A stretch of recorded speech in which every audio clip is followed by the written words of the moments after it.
Assalamualaikum warahmatullahi wabarakatuh. Bismillahirrahmanirrahim. Alhamdulillahilladzi arsala rasulahu bil huda wa dinil haqq liyudhhirahu 'alad dini kullih wa kafa billahi shahida.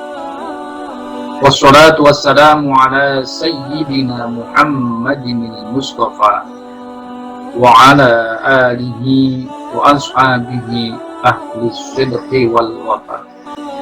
Amma ba'd. Siswa-siswi SMP Ar-Ridha yang selalu disayangi dan dicintai oleh Allah Subhanahu wa ta'ala, alhamdulillah kita bisa berjumpa kembali dan kita bisa melaksanakan ibadah di bulan Ramadan ini. Berjumpa kembali dengan bulan Ramadan adalah suatu kenikmatan yang patut kita syukuri. Rangkaian bulan Ramadan 2 bulan sebelumnya sudah kita lakukan dengan memperbanyak doa yang diajarkan oleh ulama, yaitu Allahumma barik lana fi Rajab wa Sya'ban wa ballighna Ramadan, yang artinya, ya Allah, anugerahi keberkahan kepada kami bulan Ramadan, bulan Rajab dan bulan Sya'ban, dan pertemukan umur kami, panjangkan umur kami untuk bisa menemui bulan Ramadan dan mampu melaksanakan ibadah di bulan Ramadan. Inti artinya seperti itu.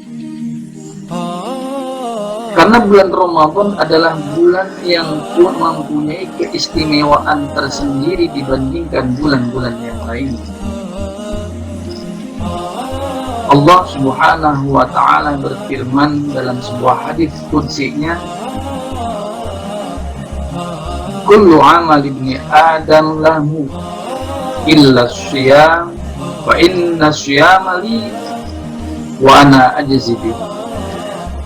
Semua amal anak Adam itu adalah untuknya kecuali puasa, maka puasa ini akulah yang akan mengganjarnya sendiri. Jadi ada keistimewaan tersendiri, Allah sendiri yang langsung yang akan memberikan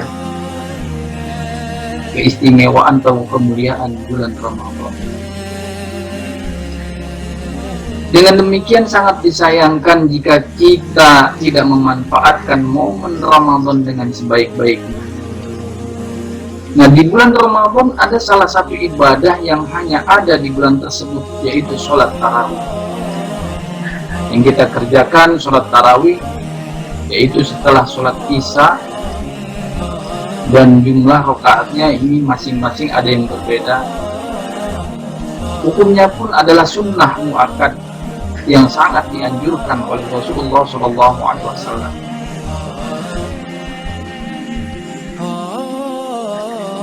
Selain sebagai ajang mendekatkan diri kita kepada Allah Subhanahu wa ta'ala di dalam sholat tarawih ini, banyak sekali keutamaan yang bisa kita dapatkan dengan melaksanakan sholat tarawih.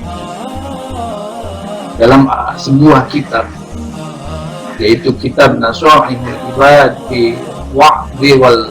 fil wa'di wal irsyad, di situ diterangkan bahwa ada keutamaan yang kita lakukan di tiap malam dari malam tarawih. Jadi kalau kita melakukan sholat tarawih, setiap malam itu mempunyai keutamaan tersendiri.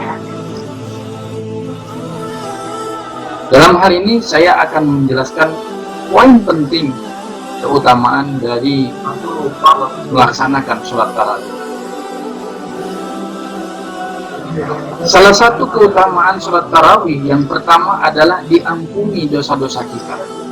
Ini jelas dalam sebuah hadis dikatakan, Rasulullah SAW bersabda, sungguh Ramadan adalah bulan yang diwajibkan oleh Allah untuk berpuasa dan kusunnahkan sholat malamnya. Maka barang siapa menjalankan puasa dan sholat malam pada bulan itu karena iman dan mengharap pahala, niscaya akan dibersihkan dosanya oleh Allah Subhanahu wa Ta'ala seperti dia baru lahir dari rahim ibu, seperti bayi yang baru lahir dari rahim ibu. Dalam hadis lain Rasulullah Shallallahu Alaihi Wasallam bersabda, "Man qama Ramadhana imanan wa ihtisaban, ghufira lahu ma taqaddama min dhanbi." Barang siapa yang melaksanakan sholat malam atau qiyamul lail atau juga disebut dengan sholat tarawih di bulan Ramadan, maka akan diampuni dosa-dosanya yang telah lalu.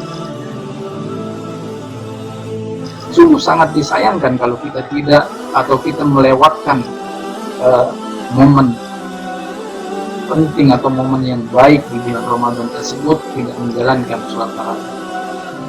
Keutamaan yang kedua, pahala sholat tarawih yang kita lakukan, yang dilakukan itu pahalanya sama dengan orang yang melakukan ibadah satu malam. Coba kita bayangkan, jika ada orang yang bisa melaksanakan sholat dari mulai ba'da isya sampai subuh, berapa besar pahalanya.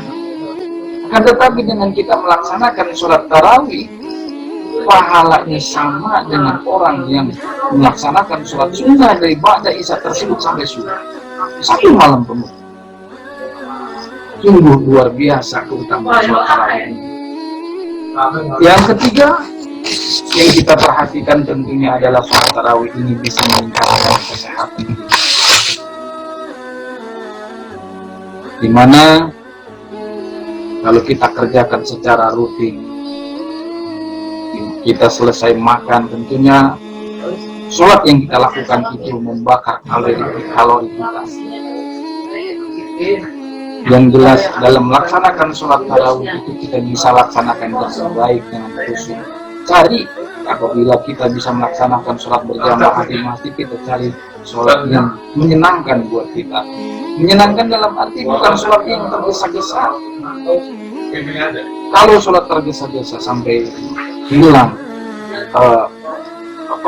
menghilangkan rukun daripada pelaksanaan sholat tersebut, maka sholat itu tidak sempurna. Karenanya kita cari yang nyaman untuk melaksanakan sholat tarawih berjamaah, yang santai, yang tidak terlalu santai, yang akhirnya membuat kita ngantuk dan kita bosan dan nggak mau lagi melaksanakan sholat tarawih. Cari sholat tarawih yang menurut kita itu bisa menyenangkan kita dan membawa kekhusyuan kita untuk melaksanakan sholat tersebut. Yang selanjutnya, yang keempat adalah meningkatkan atau mempererat tali silaturahmi kita sesama muslim.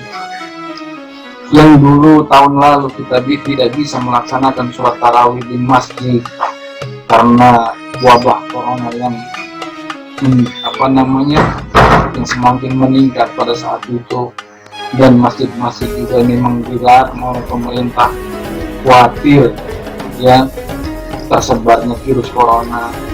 Ini juga merupakan salah satu ikhtiar kita yang tidak terjangkit atau terkena wabah virus corona tersebut. Tetapi ada hikmah yang bisa diambil dengan tidak melaksanakan sholat berjamaah di masjid. Apa hikmahnya? Tentunya laki-laki sebagai pemimpin yang tadinya hanya hafal beberapa surat saja, dia lalu mau menghafal beberapa surat lagi untuk memperkuat sholat tarawih, untuk diamalkan pada saat sholat tarawih tersebut. Seorang laki-laki yang tadinya tidak mau menjadi pemimpin menjadi imam, akhirnya di rumahnya dia dengan terpaksa harus mau menjadi imam sholat tarawih di rumahnya. Ini hikmah yang bisa diambil. Orang yang nggak mau, orang yang tadinya hanya hafal beberapa ayat, akhirnya dia berusaha untuk menghafal beberapa ayat. Nah, anak-anakku sekalian yang dimuliakan oleh Allah Subhanahu wa Ta'ala, dengan keutamaan yang saya sampaikan ini semoga menambah semangat kalian untuk tetap terus melaksanakan sholat tarawih tanpa meninggalkan sehari semalam pun semalam pun tidak ditinggalkan untuk melaksanakan sholat tarawih, karena sayang sekali kalau kita tidak atau kita menyia-nyiakan keutamaan sholat tarawih. Ini saja yang bisa saya sampaikan. Semoga menambah motivasi dan semangat kalian, dan khususnya buat saya pribadi, mohon maaf. Billahi taufiq wal hidayah. Wassalamualaikum warahmatullahi wabarakatuh.